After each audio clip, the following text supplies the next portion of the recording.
Hi. Great timing on that. I'm leaving that in. Woozer, thank you for a 4-year resub. Okay. I'm doing this live with my chat. Oh, another one. Dirt, thank you for a 3-year resub. Okay. Episode 6 review. I kind of like this one. It was certainly better than episodes 4 and 5, in my opinion. I was surprised to see Lalo Salamanca in the beginning. If you know me, I love Breaking Bad and Better Call Saul. It's probably my favorite universe. Bravo, Vince. It was weird. It was weird seeing. That's a couple cameos that are throwing me off a little bit. First, you get Josh Peck in Last of Us, and then you get Lalo Salamanca. What strange crossover events from my childhood and my favorite show. Hyphen, thank you for a 2-month resub. So yeah, and he played Joel and Tommy's father, and the whole scene was to set up like that message at the end. It's like, if you get a chance to be a parent, I hope you do better than me. The only thing I'll say about that scene, which was a good one, and it plays back into what the Joel and Ellie converse about at the very, very end, is I feel like a parent who is abusive like that doesn't one day just talk openly with their children about it and start crying. I feel like that's old school, you know? Hitting your children is old school. It barely exists anymore. It should for some people. But I don't know how others feel about it. Let me know what you think real quick. I feel like that was a little bit unrealistic of like a father who would do something like that, eventually just getting emotional and then like talking with them about it and being open and honest about it. My dad never hit me, but my dad was raised by his grandfather, and he hit him. You know, it's something you don't pass on when you don't enjoy it, that kind of thing. Fun fact. But,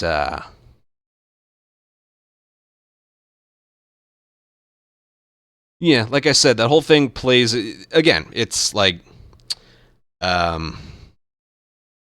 if you get a chance to be a parent, I hope you'll be better than me or make better choices than me, which, you know, I think every parent wants that for their kids. If I ever have a parent, if I ever have a kid, I don't know if I'd want them to pursue streaming, because I know the positives of it, but I also know the negatives of it.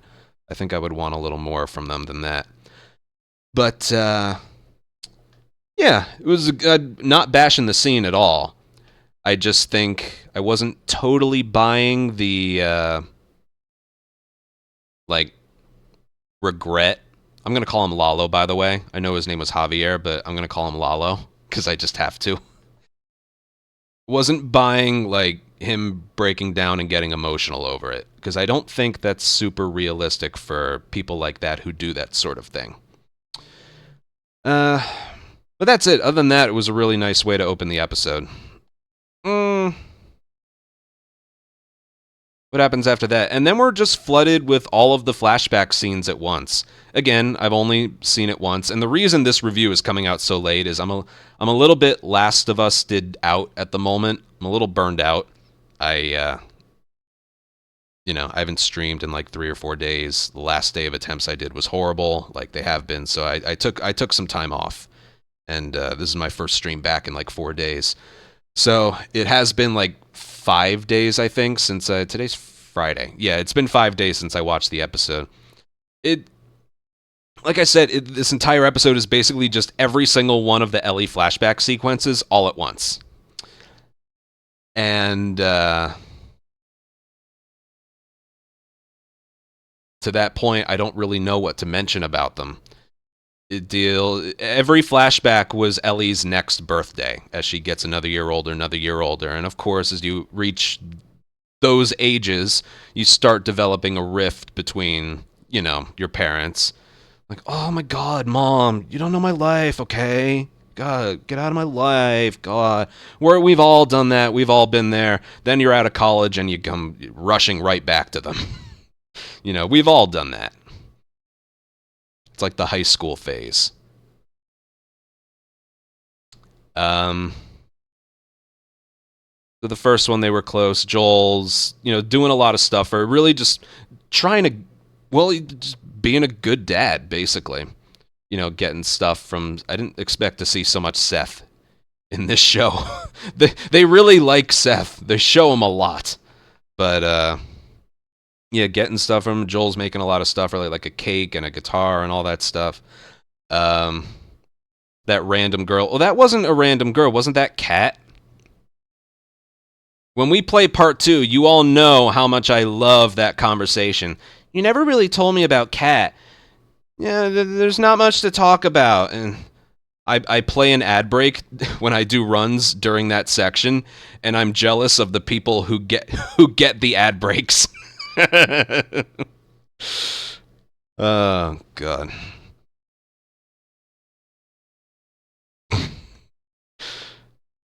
But yeah, there was that and that as well. There was the whole thing with Joel having a problem with her being gay and all that, which might be a Southern thing. I don't know. But in the grand scheme of the world that they live in, I think he overreacted a bit. Anyway, it was just basically all of that stuff just combined into one episode. It was the cake and the guitar. If I ever were to lose you, I'd surely lose myself. Anyway, then it was the dinosaur museum. And I don't have much to say about it because it was basically recreated perfectly. Basically. Didn't last as long because the game you could take as long as you want. I think when I played it, spent like an hour there or something. I did like after the episode was over and you saw the interviews with Neil and Craig. When they were like writing and working on season 1 of the show, Neil showed Craig the entire flashback museum sequence while it was still being worked on. And it's like, if we get to a season 2, we have to make it exactly like this, no changes. And it's like, sure, and that's pretty much what they did.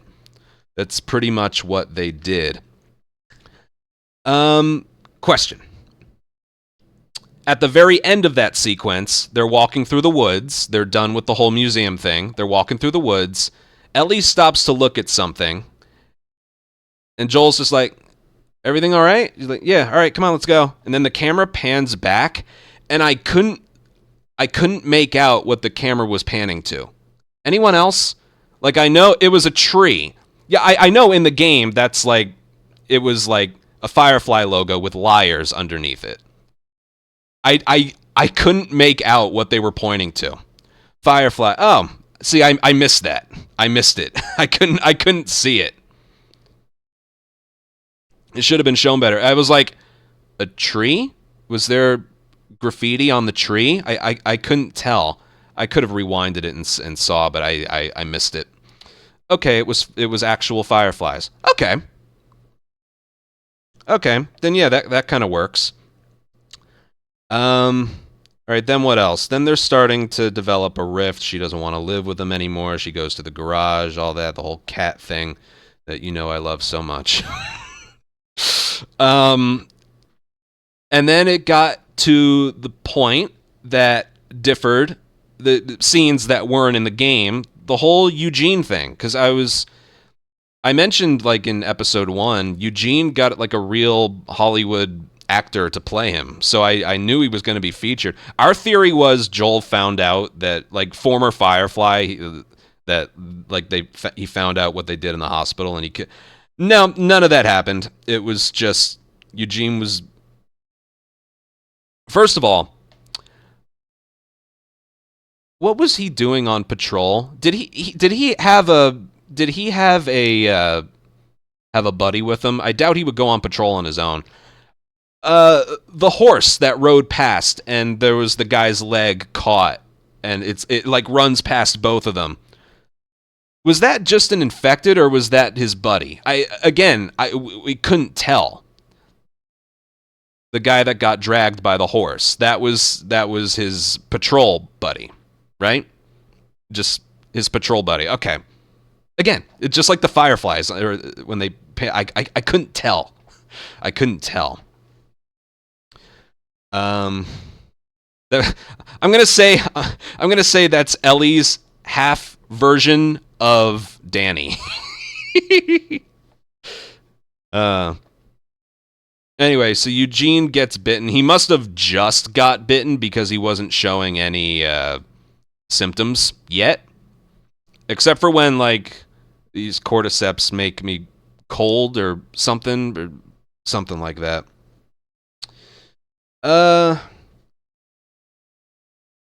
Okay, now for did Joel do the right thing? Because Eugene's wishes, he was dead anyway, but his wishes were to be taken back to Jackson to see his wife one more time and then get executed there.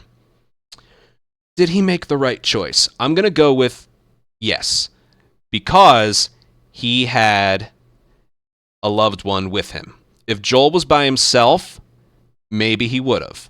Maybe. Joel's got a little bit of humanity in him. I think if he was alone, he would have tried at least. But because Ellie was with him, and they would have been together, taking him back, he opted, like it wasn't even a choice for him.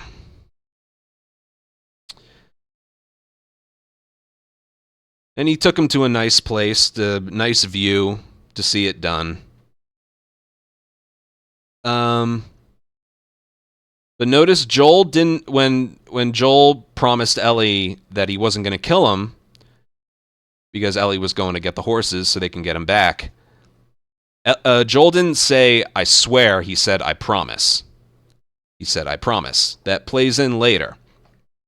Same look on his face when he swore to Ellie at the end of season 1. Then they bring him back, and then he lies to Gale about how it happened, which I was actually...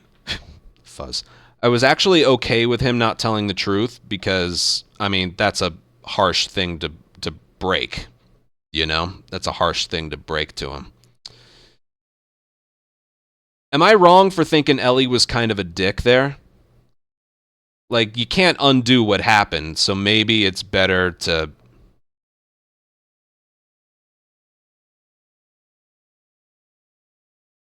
Maybe it's better for her to believe something else.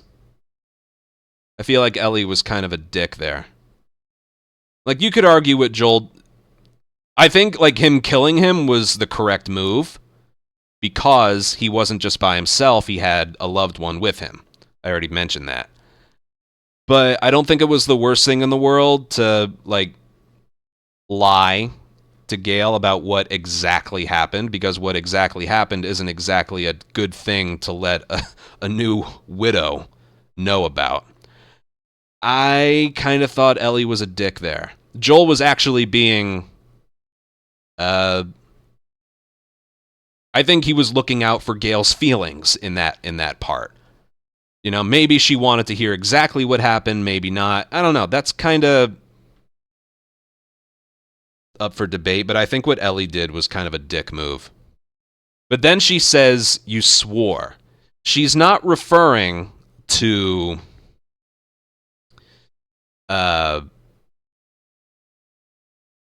you know, Joel saying, take the horses and come back, I won't kill him.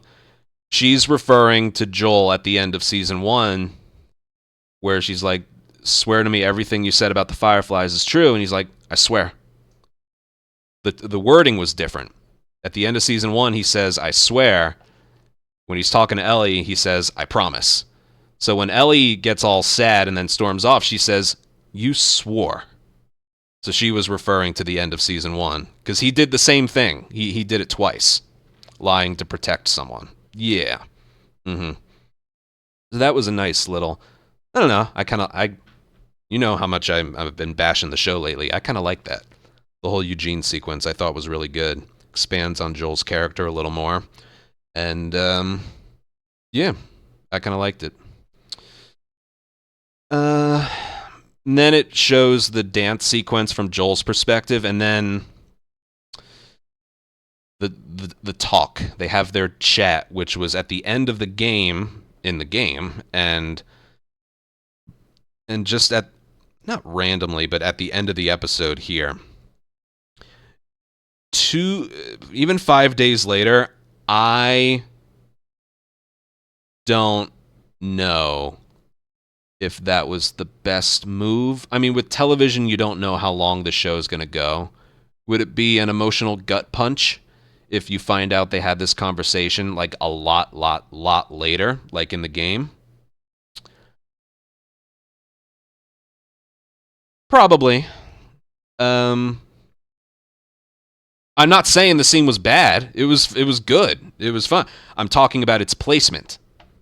I'll talk about the scene. Again, sort of recreated perfectly. Dialogue. There was only one thing that was added that wasn't in that scene in the game. And that is Ellie finding out about the hospital and the Fireflies. Ellie didn't go to the hospital to find out and find tape recorders and notes and stuff. She just she just asked him. He gets emotional and just nods, and then the rest of the scene sort of plays out the same. It's best to have it there rather than towards the end of season 3 or 4. Yeah. I did read in an interview that I think somebody posted in Discord that when they made that scene in the game, they also weren't really sure where to place it. They made that scene kind of early, and then it's like, all right, where do we place it? We knew what we wanted it to be. Where do we place it? They decided at the end of the game. Just, I don't know. I don't really have that much of a... I minded how many flashbacks there were in part 2, but I guess I didn't mind that being at the very end. I guess I didn't mind it. No. Felt like with that whole journey and experience, it wasn't the worst thing ever to put it at the very end.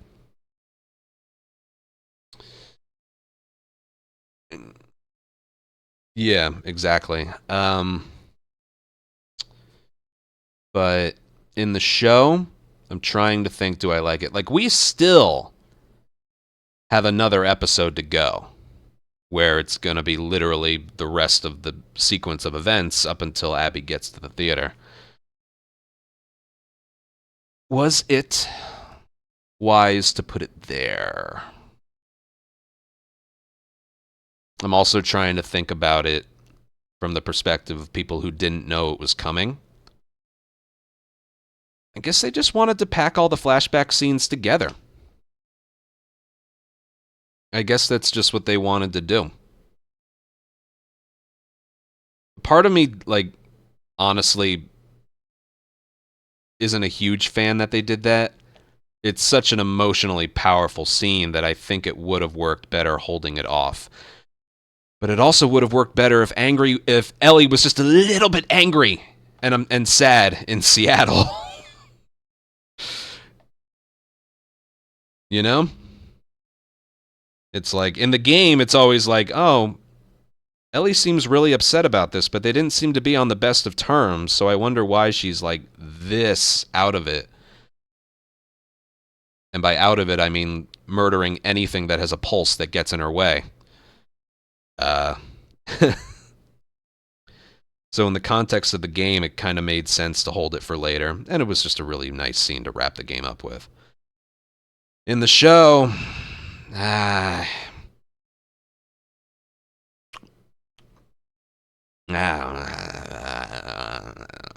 me know what you think. Let me know what you think. I also liked somebody in the Part 2 universe finally acknowledged Marlene. I know in the game she was there talking with Jerry, the surgeon, the zebra saver. But it always bothered me in Part 2 how, besides that, her name was not mentioned once. I've talked about this before. Whether it's on Ellie's side or Abby's side, her name is not mentioned once. Not once. And in that talk with them when she's finding out about the Fireflies and the hospital, she's like, and Marlene? Marlene too? And Joel's just like, finally someone remembers her. Remember the leader of that entire group? The leader, not a co-leader, the leader of the Fireflies? Remember her? Yeah. Thanks for acknowledging her, Craig and Neil.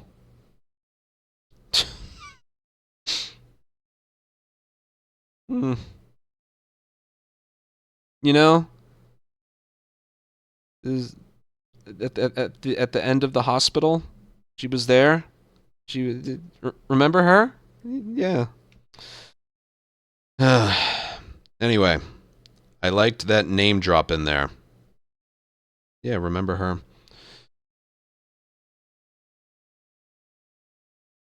Anyway, yeah, I compared to episodes 4 and 5, I really liked this one. And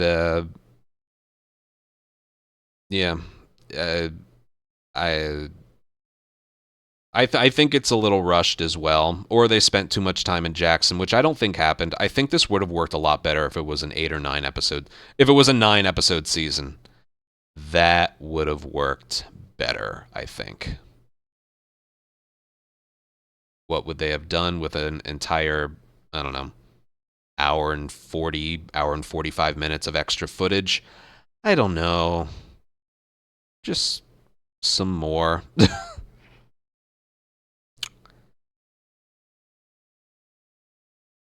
Just some more. Some things they rush over could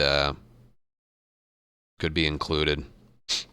They did kind of speedrun Seattle a little bit. Yeah, they kind of did.